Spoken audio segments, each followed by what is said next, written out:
리세션이 오는 것에 대해서 많은 사람들이 관심이 많습니다. 그래서 이 조사를 저희가 지금까지 쭉 해왔는데 연방준비제도에서 갖고 있는 여러 가지 자료들 중에 논문이 하나 나왔는데요. 경기 후퇴에 관련해 갖고 조사해 놓은 논문입니다. 그래서 이 선행 지표들이 무엇이 있는가, 그리고 어떻게 조합을 해야 잘 맞추는가에 대해서 만들어 놓은 지표가 6개가 있는데요. 요거를 섞어서 보면은 잘 맞춘다고 합니다. 함께 한번 그 내용을 한번 보시죠. 경기 후퇴를 잘 설명한다는 지표는 요 논문을 기반으로 해가지고 저희가 좀 설명을 합니다. 음, 필요하시면은 직접 들어가셔갖고 그 뉴욕 연준에 있으니까요. 밑에 있는 거 밑에 여기 표시가 되어 있죠. 이 주소로 들어가셔가지고 직접 논문을 열어보시면 됩니다. 별거 아니죠. 아래 보시는 거는 2024년 7월 13일 기준으로 경기 후퇴 관련 지표 6가지에 대해서 평가를 한 겁니다. 이제 오늘자로 또 지금 녹화하는 게 요 당일, 그러니까 7월 13일이어서 미시건 대학교 소비자심리 지수가 막 발표가 되었기 때문에 그걸 이제 업데이트를 하였습니다.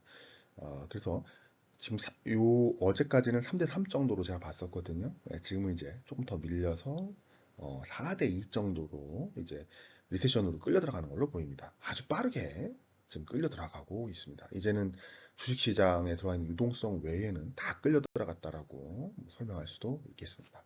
하나씩 열어보죠.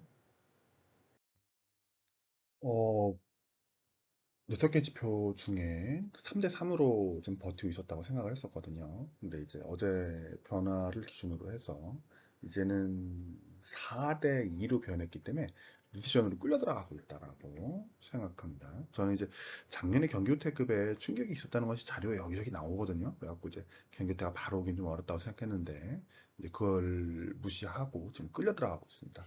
요 다음번에 바로 나올 거긴 한데 시티 서프라이즈 인덱스라는 게 있죠. 그게 답은 아닌데 빠르게 떨어지고 있습니다. 과거에도 빠르게 떨어진 경향이 있었었죠. 몇 번이나. 그리고 많이 떨어지게 되면 이거에 대해서 이제 순환적으로 올라오기도 하고 순환적으로 올라온다는 게 많이 떨어지면은 기대감이 변하면서 이게 올라오는 추세가 좀 생기긴 하거든요. 또는 규제 기관이 나와서 방어를 해줬었는데 이 속도로 앞으로 한 3개월 정도 그냥 그대로 빠지게 되면 아마 경기 후퇴 들어가지 않을까 생각이 듭니다. 지금 속도가 좀 너무 빨라서 그렇습니다. 그러면 그 안에 무엇이든 간에 시장 방어를 위해서 규제기관 쪽에서 나올 거라고 봅니다. 심리 지수들이 너무 좀 악화되어 있습니다. 6대 지표에 대해서 좀 설명을 해보면은 논문에 의하면 장단기입자가 가장 효용이 좋다고 하고요. 마진 데빗을 넣으면 되게 좋다고 합니다. 근데 요거는 경규제 들어가 있고 마진 데빗은 아직 괜찮거든요. 예, 시장의 유동성이 너무 많다는 것이죠. 그리고 이제 소비자 심리 지수하고 YY 건설화가 들어가 있는데 건설 쪽 작살난 거는 뭐 어쩔 수가 없습니다. 건설 인허가가 경기에 잘 반응한다고 알려져 있거든요. 근데 금리가 너무 높아가지고 인허가 작업이 진행이 안 됩니다. 시중 유동성도 어느 정도 반영을 하는 거죠. 그러니까 지금 주식시장의 시중 유동성과 건설 시장의 시중 유동성이 약간 좀 다르다라고 보셔도 되겠습니다. 근데 여기서 제가 되게 어려운 거는 건설 시장 속에 있는 노동 현황은 지금 꽤 좋아요. 과거에는 경기가 안 좋아지기 전에 이제 건설 인허가가 떨어지면은 건설 쪽에 그 인력 구조 조정이 일어나면서 거기서 실업이 거기서 나오게 되거든요. 거기하고 제조업 쪽에서. 근데 그쪽 두 가지가 별 문제가 없습니다, 지금. 과거하고 다른 겁니다. 장당의 미차는 두 가지 종류를 봅니다. 10 빼기 2, 10 빼기 3, 그리고 5년물 빼기 기준금리를 본대요. 5년물 빼기 기준금리는 여기서 처음 봤습니다. 근데 이제 연준 사람들이 알려져 있는 모든 논문을 다 검토를 했겠죠, 아마. 여러 가지 박사들이 써놓은 게 있었을 테니까. 이거 작성한 분도 박사실 거고요. 10 빼기 5도 꽤 괜찮다고 얘기를 하십니다. 지표가 하나씩 하나씩 무너졌고요. 이제는 경기태로 가고 있는 것 같습니다. 시티 서프라이즈 인덱스입니다. 경기후퇴일 때가 요때가 경기후퇴였고 요때도 경기후퇴였습니다. 여기 또 하나 삐쭉 내려와 있는 게 있죠. 네, 내려와 있는데 이때 유럽 재정 위기가 발생했던 거고요. 이때 여기도 좀 많이 올라가는 게 보입니다. 이게 이제 중국 애들 무너져 내릴 때 그때 이제 뭐 삼성전자 150만 원 갔다 100만 원 떨어질 때가 있었거든요. 이제 그때가 저 때였습니다.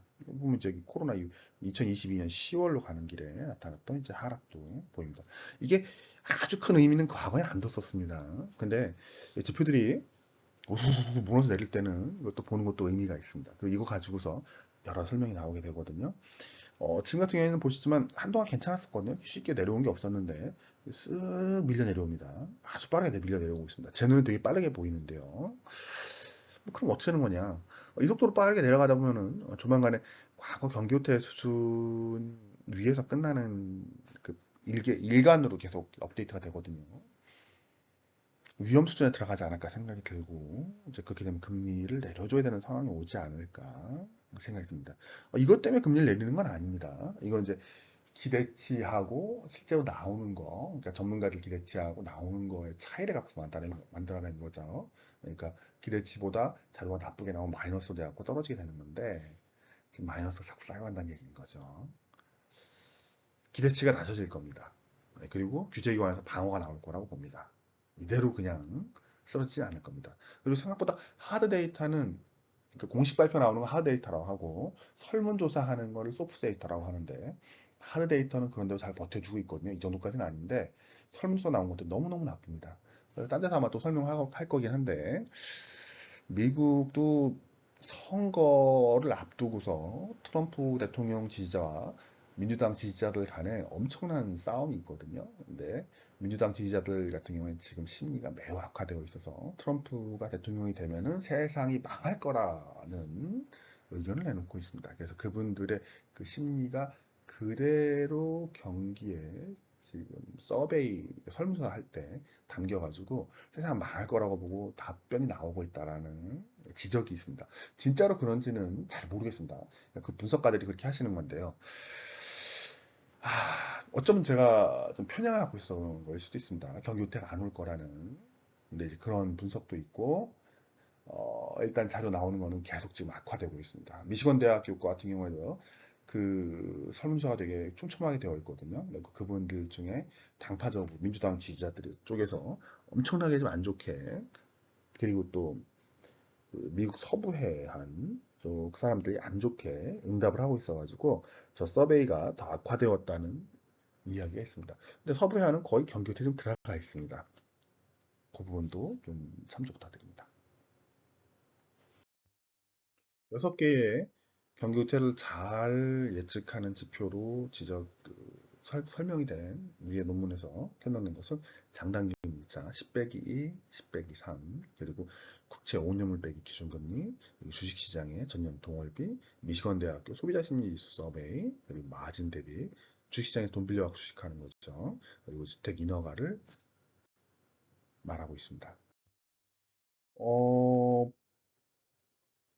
추가 설명을 좀 해보면은 그 장단기 미차가 제가 이거 녹화하는 날 기준으로 전부 다 이제 역사적 기준을 넘어섰거든요. 지난 이제 이 1980년이 가장 긴 시간 동안 역전이 되어 있었는데 그 역전 기간을 넘어서는 기록을 만들고 있습니다.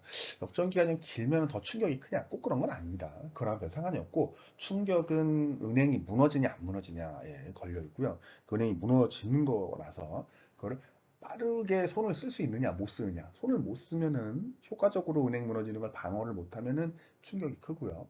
효과적으로 방어를 하면은 충격이 작습니다. 그리고 무너지자마자 그걸 묻어버리면은 충격은 아주 작을 수도 있습니다. 그러니까 조정이라는 걸 정도로 진행됩니다. 그리고 이제 지금 같은 경우는 은행이 작년에 무너졌었기 때문에 엄청나게 꽁꽁 싸매가지고 안 무너지게 준비를 하고 있습니다.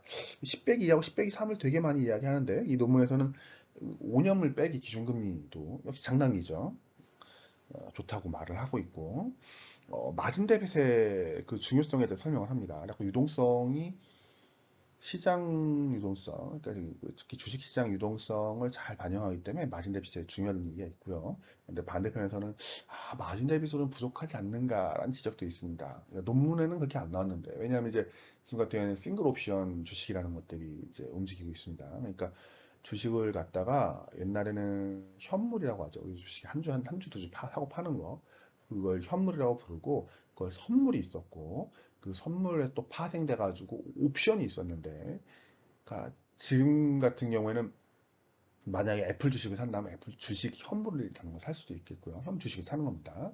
그리고 그걸 갖다 선물로도 살 수 있고 하루짜리 옵션으로 살 수 있습니다. 근데 여기 중요한 건 이 옵션이라는 게 레버리지가 높기 때문에 유동성을 되게 많이 공급을 하거든요. 그러니까 마진 대비 또 돈 빌려고 하는 건데 사실상 싱글 옵션 하루짜리 만기 하루짜리 그 옵션도 그 유동성 공급 도구가 비슷하게 나오기 때문에 놀랍게도 그 부분도 좀 추적을 해야 되지 않나 생각은 드는데 일단 논문에 없기 때문에 빼놨거든요. 그리고 자료도 저희가 이제 정기적으로 구할 수가 없어가지고 빼버리긴 했는데 주의 깊게 볼 필요성이 있다고 생각을 합니다. 그래서 ISM PMI하고 다른 요소들도 이 논문 안에서 지적을 하는데 그것이 꼭 경기 후퇴에 대한 지표로서 좋지는 않다라고 설명을 하고 있다는 것이 좀 약간 신기했습니다. 일단 뭐 박사님들이 그렇게 써놨으니까 다른 조합보다는 지금 요 6가지 조합이 뛰어나다라고 이야기를 하고 있다 합니다. 앞에 보시는 거 보면 이제 경기 후퇴에 대해서 잘 예측한다라고 전해오는 조합들을 쭉 지금 앞에 나열을 하고 있습니다. 저희가 대부분 아는 거고요. 뭐 대부분 다 이제 추적을 합니다. 추적을 하는데 이 중에 음, 뭐 지금 앞에 나와 있는 것들은 10 빼기 2는 없죠. 10 빼기 3을 집어놨는데 장학임차에 저런 것들이 잘 설명을 한답니다. 신기하죠. 정말 신기합니다.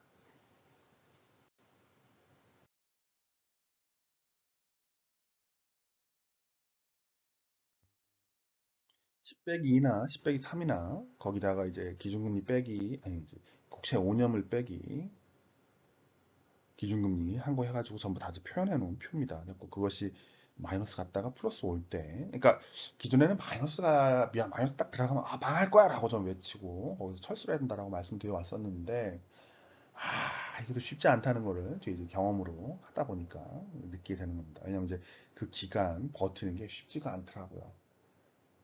길면 거의 2년 정도, 길면이 아니죠. 한 2년 정도 버텨보니까, 과거에 2018년에서 2019년 사이에, 그리고 뒤에 이제 다시 알게 된 건, 2006년 6월부터 2008년 서프라임까지 가는 기간도 약 2년에 걸쳐갖고 방어전이 진행됐기 때문에, 그거를 생각을 해보면 장담임수 역전이 된다고 하더라도, 1년 넘게 만약에, 장담임수 역전은 좀 뒤에 나오긴 하거든요. 보통 경기 후퇴. 후반기에 역전이 되는데 경기 정점 이후에 역전이 되죠. 버티는 게 쉽지가 않습니다. 그러니까 요걸 보시고 전체 가상금리도 좀 중요하게 보면 돼요. 지금 같은 경우에는 그쪽 부분도 좀 참조하시면서 반응하는 게 맞습니다. 기본적으로는 논문에 설명되어 있는 대로 장다음이차는 경기 후퇴 오기 전에 경기 후퇴 올 것이다라는 신호로서 지금까지 아주 좋은 그 기록을 갖고 있습니다. 그리고 조합을 해서 그 5년 빼기 기준금리도 확실히 보셔야 되고요. 가장 이제 시장에 나와 있는 얘기들 중에 재미난 건 뭐냐면 장담차 역전이 되었을 때가 문제가 아니고 역전이 풀렸을 때가 정말 위험한 데다라고 설명이 나옵니다. 왜냐하면 풀릴 정도면 이미 이제 기준금리 내리고 있을 거거든요. 기준금리가 인하를 처음 했을 때 국채 10년물에 투자하면은 평균 12개월 안에 10% 정도의 이득을 본다고 되어 있습니다. 이제 그 부분도 좀 참조해 주시고요. 그러니까 아직은 다 역전이 되어 있거든요. 저 역전이 풀려서 플러스로 넘어왔을 때면은 이미 이제 세상이 풍지박산이 나 있을 것이다. 그러니까 조금 느리긴 한데 그 후에 계속 풍지박산이 되니까. 그러니까 보통 전체 하락의 3분의 1은 앞에 있는 구간, 전체 시간의 3분의 2 동안 나타나고요. 마지막 3분의 1 시간 동안, 전체 하락의 3분의 1 시간 동안에 전체 하락의 3분의 2가 나타납니다. 그러니까 장당임차 역전이 풀리는 그 순간에 가장 거대한, 그 후부터의 기간 동안에 가장 거대한, 그러니까 전체 하락의 3분의 2 정도 이상이 나타나는 거 보시면 되겠습니다. 시장에서 보통 이제 신경 안 쓰죠. 이건 저는 이 논문 보면서 처음 알았는데요. 그 국채 5년물 빼기 기준금리가 경기후퇴 를 예측하는데 앞에 있던 뭐 10 빼기 3, 10백 이하하고 연동해보면 잘 맞는다고 합니다. 뭐그 말에 대해서 저 동의해 줄 수 있습니다. 이것도 꽤 괜찮은 것 같습니다. 다른 연수 갖고서 보신 분들도 계십니다. 뭐 7빼기 3을 보시는 분도 계시고요. 30빼기 3을 보시는 분도 계시고 다양한데 일단 논문에서는 기준적으로 5빼기 기준금리를 보고 있습니다. 이것도 추가해서 같이 보라고 설명을 하고 있습니다. 주식시장은 광기라고 보통 칩으로 해왔었는데요. 이게 YY로 빠져갖고 마이너스를 가면은 경기후퇴 신호라는 말에 대해서 동일합니다. 동의하고 유동성이 빠져서 그렇다라고 볼 수도 있고 시장에 이제 예측력이 들어가 있다고 볼 수도 있고요. 근데 이거 외에 200일 이동평균선을 하회하기 시작하면은 이제 문제가 된다라고 설명하는 분도 있고요. 그것도 뭐 나쁘지 않은 괜찮은 설명인 것 같습니다. 그러니까 YY로 마이너스라는 거나 200일 이평선을 하회하는 거나 거의 비슷하게 신호가 올 겁니다. 그러니까 둘 다 주식시장에서 이제 가능하면 빠져나가라는 신호 중에 이미 근데 좀 많이 좀 피해가 발생을 했을 가능성이 높죠. 그때는. 그리고 이 그 뒤에 이제 더 큰 충격이 보통 올 수 있기 때문에 빠져나가라는 말에도 동의를 할 수가 있습니다. 아까 말씀드렸지만 하반기 3분의 1 시간 동안에 전체 3분의 2 정도의 하락이 나타난다는 부분은 꼭 잊어서는 안 될 것입니다. 7월자 소비자심리지수가 발표가 되었고요. 여기서 이제 하락이 계속되었습니다. YOY로 계산도 해보고 하는데 이제 빠지는 폭이 꽤 높고 워낙 바닥에 있었기 때문에 별 문제가 없다고 생각했는데 좀 안타깝습니다. 몇 개월 사이에 완전히 빠져갖고 더 이상은 이제 부정할 수 없을 정도까지 나빠졌습니다. 그러니까 소비자 쪽 심리가 안 좋은 건데 어, 이게 설문조사다 보니까 좀 문제가 있습니다. 왜냐하면 이제 소비자 심리가 나빠지면 소비가 안 나와야 되거든요. 이게 아니면 노동시장이 악화되던가. 근데 둘 다 문제가 있진 않거든요. 물가도 좀 안정화되고 있고 물가 그리고 노동환경, 소비 세 개가 다 괜찮은데 소비자 심리가 빠지고 있습니다. 그러니까 하드 데이터라고 부르죠. 이 세 가지를. 그러니까 공식적으로 나온 데이터들이 있으니까요. 그 대신에 이제 이건 나빠지는 이유를 설명을 해보면은, 저도 제가 지금 이게 말하는 게 저 자신을 합리화하는 게 아닐까 되게 걱정이 되거든요. 저는 경교태가 좀 빨리 오지 않을 것이다라는 주장을 하고 싶은 마음이 안에 있습니다. 설명 중에 뭐라고 설명을 하냐면 당파성 이제 그 문제 그리고 이제 미국 서부 지역 문제를 지적을 합니다. 그러니까 미국 서부 지역은 경기태에 들어간 것 같습니다. 왜냐하면 중심적으로 그쪽 지역 사람들, 그러니까 기술직 사람들이 대규모로 좀 잘려 나갔거든요. 그 부분에 영향이 좀 있는 것 같고요. 그리고 당파성 얘기하면은 미국에서 이제 바이든 대통령이 너무 지금 선거 준비를 잘 못하고 있기 때문에 연세가 너무 많으시죠. 그로 인해서 민주당 지지자들이 지금 되게 큰 심리적인 압박을 받고 있고 트럼프 대통령이 들어오면은 뭐 거의 나라가 망할 거다라고 생각을 하고 있기 때문에 되게 안 좋게 설문조사에 응하고 있다라는 이야기가 분석이 나오고 있습니다. 그래서 그 부분을 감안하고 이 데이터들을 보아야 될 필요성이 좀 있습니다. 그러니까 여기에 좀 소음이 있는가, 아니면 소음이 없이 이게 좀 정말로 소비가 나빠지는 것인가. 관측에서 그런 얘기도 합니다. 선진국, 특히 이제 미국 쪽 같은 경우에는 하드 데이터보다 소프트 데이터가 너무 안 좋다. 근데 반대로 개도국 같은 경우에는 하드 데이터 대비로 소프트 데이터는 너무 좋다. 지금 실물은 별로 이렇게 좋아진 건 아닌데 설문조사하면 너무 좋게 나온다.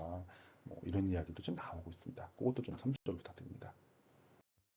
보시는 건 마진 대비시고요. 이게 이제 시장의 유동성을 반영을 합니다. 5월까지니까 6월, 7월은 어떻게 되는지 모르죠. 근데 이 추세가 빠진다고 해서 바로 시장이 무너지는 건 아닙니다. 아닙니다. 근데 이제 빠지고 나서 그거에 따라서 천천히 시장이 이제 녹아내리기 시작을 하죠. 그래서 이게 좀 그렇게 경기 후퇴에 좋은 선행 지표인지 몰랐는데 예, 이게 논문에 보니까 이게 또 포함이 되어 있더라고요. 그리고 지금 이제 올라가고 있는 상황이기 때문에 보통 대세 상승이라고 보이는 이제 유동성 장세에서 이게 올라가고 이게 또 그 경기가 나빠지고 유동성이 빠질 때 같이 내려가기 때문에 5월 달까지 나온 자료상으로는 괜찮은 상황이 되고 있었다 정도 봐주시면 되겠습니다.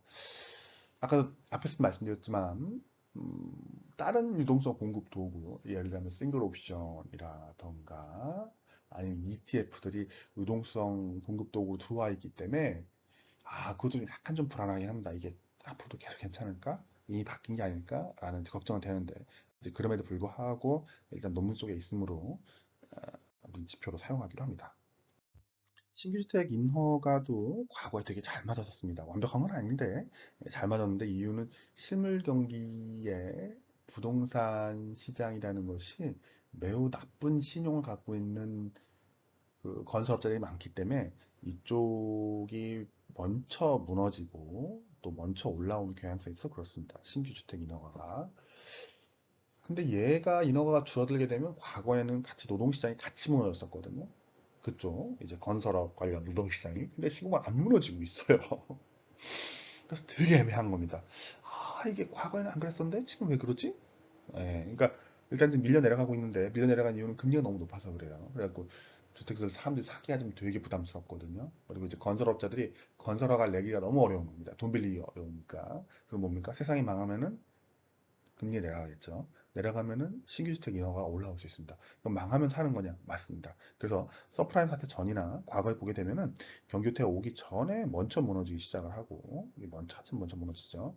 경기태 와중에 바닥을 찍고 어느 정도 돈을 빌릴 수 있게 되면 쭉 올라오는 방향이 보여집니다. 근데 이건 사실 그 가상금리와 거의 비슷하다. 가상금리가 좀 더 먼저 움직이게 되거든요. 이것보다. 그러니까 주택 인허가가 떨어지는 이유는 가상금리가 높아져서 대출을 못 받아서 그러니까 이 신규주택 인허가 앞쪽에 뭐가 있냐면은 은행의 대출이 악화되는 거, 대출 태도가 악화되는 것과 가상금리가 올라간 거, 채권 시장에 채권이 발행이 안 되는 거 두 가지가 같이 있는 겁니다. 얘하고 실업하고 같이 물려 있는 거고요. 그 부분을 좀 같이 감안하셔야 됩니다. 근데 지금은 대출 태도는 완화되고 있고요. 가상금리는 살짝 오르기를 시작을 하고 있습니다. 이제 그 부분도 감안해서 좀 생각해 주셔야 될 것 같습니다. 그럼 종합적으로